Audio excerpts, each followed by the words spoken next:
எல்லாருக்கும் வணக்கம். ராஜம்மா சமையல். இன்றைக்கி வந்து மோர் குழம்பு வைக்க போகிறாங்க. இது என்னுடைய ஸ்டைலில் நான் வைக்கிற மோர் குழம்பு பார்த்துக்கோங்க. மோர் வந்து தயிர் நல்லா இப்படி கடைஞ்சி இப்படி வச்சுருக்கேன்.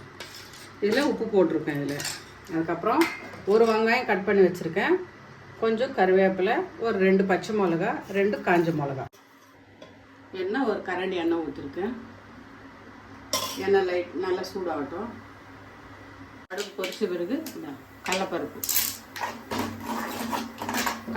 கொஞ்சம் நல்ல பொன்னிறமாக அதுக்கு ஸ்லோவாக வச்சுக்கோங்க, இல்லைன்னா தீஞ்சு போயிடும்.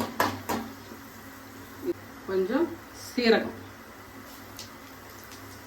அதுக்கப்புறம் வெங்காயம் பண்ணிட்டு இருக்கும்போது கொஞ்சம் இது பண்ணிக்கோங்க, ஏன்னா கீழே வந்து தீஞ்சு போகிற மாதிரி ஆகிடும். அதனால் இது.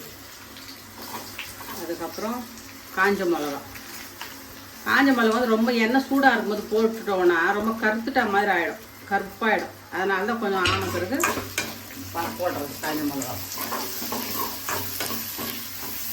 கலரே தெரியாது, கருப்பாயிடும் சுட சுட எண்ணெயில் போட்டோம்னா.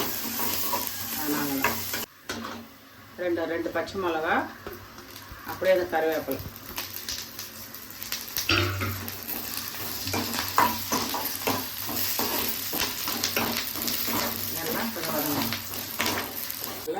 பெருங்காயம்,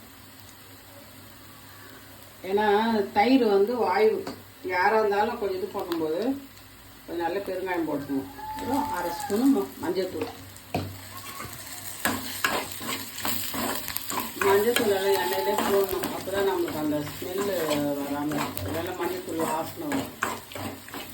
இந்த மாதிரி வதக்கிட்டோம். இந்த தயிர்லேயே வந்து நான் உப்பு கொஞ்சம் போட்டிருக்கேன் நான். அதனால் அது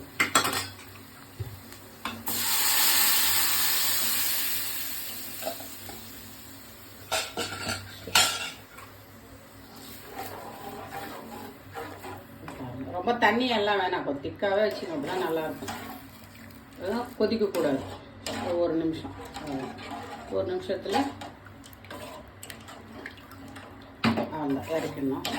உப்பு பார்த்துக்கணும், உப்பு கொஞ்சம் போடணும்.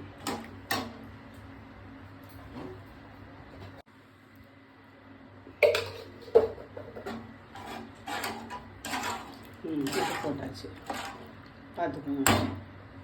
இதுதான் நாங்கள் வைக்கிற மோர் குழம்பு.